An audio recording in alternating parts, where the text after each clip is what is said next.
A Deputación de Pontevedra mobiliza 8 millóns de euros para axudar os concellos a arranxar as estradas de titularidade municipal. Hoxe presentouse o Plan Vía Depo, un novo programa extraordinario de achegas para os concellos que servirá para realizar melloras nestes viais, nos accesos a recursos naturais e a arranxar os danos provocados polos temporais do inverno.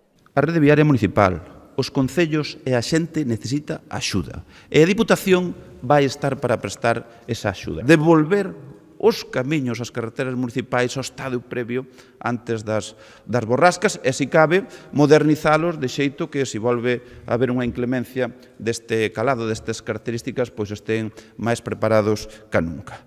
A axuda está dirixida aos concellos de menos de 50.000 habitantes da provincia. Cada un recibirá un mínimo de 50.000 euros. Os cartos restantes dos 8 millóns da liña de achegas repartiránse seguindo criterios obxectivos: superficie, poboación e número de núcleos. Estas contías van a servir para financiar, mellorar o trazado, reforzar o que é a plataforma, conservar o firme con a selaxe de gretas e novas capas, por suposto, de rodadura, estabilizar muros de contención en vías municipais e tamén na parte referente á costa e ao interior, reparar os sendeiros e os accesos ás praias marítimas e fluviais. E automáticamente vos estaredes facendo. López contrastou a decisión da Deputación de activar este novo plan co abandono que dixo sofren as vías de titularidade estatal. Reivindicamos desde o primeiro minuto que esos máis de 300 kilómetros que vertebran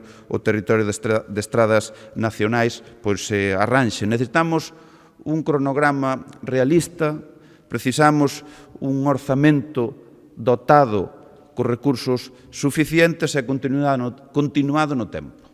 Porque aquí algunha estrada parece máis propia do século XIX que do ano 2026. O presidente destacou ademais que dende o comezo do mandato o Goberno provincial aprobou investimentos dirixidos aos 61 concellos pontevedreses que mobilizaron case 300 millóns de euros en menos de 3 anos.